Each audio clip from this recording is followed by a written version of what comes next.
Alors, dans le numéro 98, page 26, ça nous permet de découvrir un exemple de fonction affine. Donc, on définit la température en degrés Fahrenheit en fonction de la température en degrés Celsius en multipliant les degrés Celsius par 1,8 et en ajoutant 32.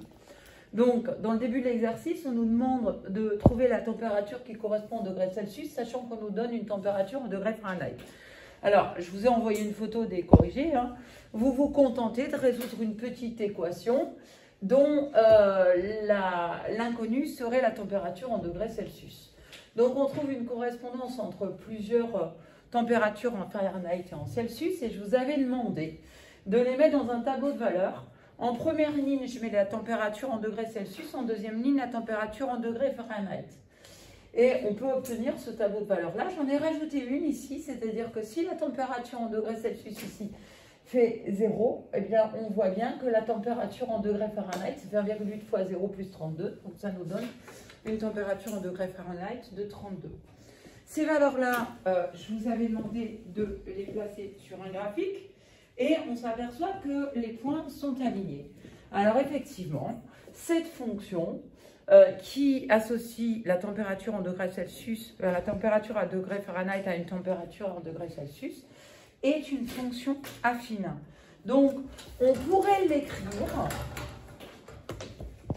Est-ce qu'on le voit là, Vincent? On pourrait l'écrire. f de x est égal à 1,8x plus 32. Il faut juste baisser un tout petit peu. Alors, qu'est-ce qu'on peut remarquer? On ne voit pas par ici? Si, là, on voit. Bon, moi, j'ai conservé que 2 points pour représenter ma droite ici, parce que pour tracer une droite, on n'a besoin que de 2 points. Donc, j'ai pris le point de coordonnées 0,32 et le point de coordonnées moins 20, moins 4. C'est-à-dire que pour moins 20 degrés Celsius, on obtient moins 4 degrés Fahrenheit. Je l'ai donc vérifié ici, par cette fonction-là qui a x associe 1,8x plus 32. L'image de 0, c'est 32. L'image de moins 20, c'est moins 4.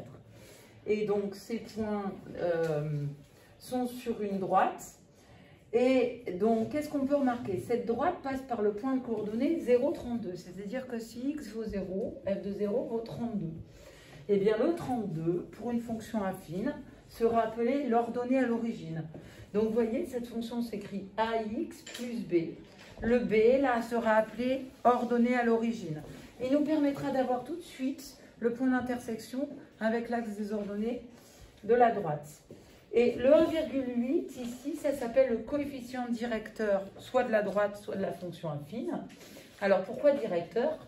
Eh bien parce qu'il va nous donner la direction de la droite, c'est-à-dire sa pente.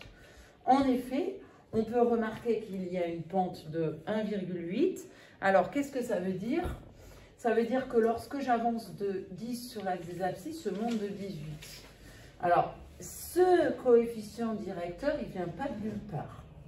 On reprend donc ce qu'on a regardé dans l'activité précédente. On a vu que le tableau de là-haut n'était pas un tableau de proportionnalité. Si vous divisez la deuxième ligne par la première ligne, ça ne donne pas un nombre constant. Donc, ce n'est pas un tableau de proportionnalité. Pourtant, il y a bien quelque chose entre les colonnes. C'est-à-dire que si je... C'est pas que je m'amuse, mais si je fais les différences entre deux colonnes, donc moins 4, moins 40, ça nous fait du plus 36. Si je fais au-dessus moins 20, moins 40, ça nous fait du plus 20. Et si je fais plus 36 divisé par plus 20, je trouve 1,8. Si je continue avec les autres colonnes, j'ai fait les calculs ici, vous faites 212, donc la troisième colonne, moins 4, ça nous fait du 216 divisé par 120, le 100 moins 20, et bien on trouve encore 1,8. Donc en fait, ce tableau-là n'est pas un tableau de proportionnalité, pourtant, il y a bien un coefficient qui permet de passer d'une ligne à l'autre, d'une colonne à l'autre, pardon, qui est de 1,8. Ça s'appelle le taux de variation, ou taux d'accroissement, ou taux d'évolution. Eh bien, on le repère donc sur la représentation graphique en disant par exemple que si j'avance de 20, je vais monter de 36. Et donc 36 divisé par 20, ça fait 1,8. Ou si j'avance de 10, je vais monter de 18.